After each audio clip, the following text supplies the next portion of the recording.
Hello बच्चों, तो चलिए इस प्रश्न को पढ़ते हैं। एक गुब्बारा जो सदैव गोलाकार रहता है का परिवर्तनशील व्यास 3/2 गुणा 2x+1 है।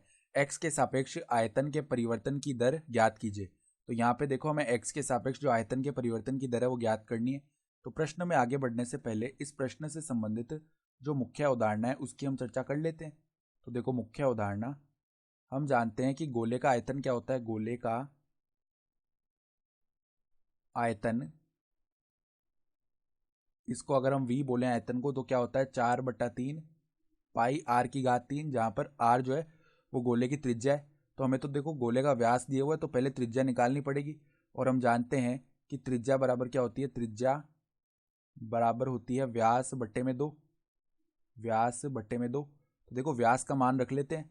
तो 1/2 गुणा में व्यास का मान क्या है 3/2 गुणा में 2x+1। तो ये त्रिज्या क्या बन गई 3/4 2x+1। तो अब देखो हम आयतन निकालेंगे, तो वो क्या आएगा 4/3 पाई गुणा में देखो r की घात 3 है। तो अब देखो 3/4 गुणा में 2x+1, और इस पूरे की घात क्या हो जाएगी 3 हो जाएगी। ठीक है, तो यहाँ पे देखो 4/3 पाई तो बाहर है, और यहाँ पर 3 की घात 3 यानी कि 27।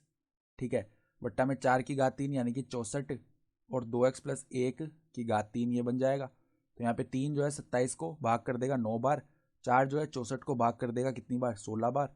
तो यहाँ पर क्या आ जाएगा देखो 9 पाई/16 2x+1 की घात 3, और ये v का मान है।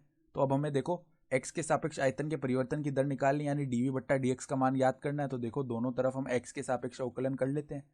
तो अब देखो 9 पाई/16 ये तो अचर पद है, तो ये तो अवकलन के बाहर रहेगा, और अवकलन होगा 2x+1 की घात 3 का। तो यहाँ पर पहले घात आगे आएगी, तो 3 आगे आ गया, और 2x+1 की एक घात कम हो जाएगी। ठीक है, तो यहाँ पे 3 की घात 1 कम करेंगे तो 2 आ जाएगा। फिर देखो श्रृंखला नियम से 2x+1 का पुनः अवकलन होगा।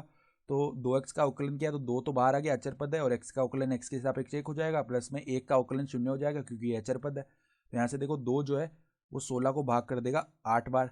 ठीक है, तो यहाँ पे देखो 3 गुणा 9 हो जाएगा 27 पाई बट्टा में 8 गुणा में 2x+1 का स्क्वायर।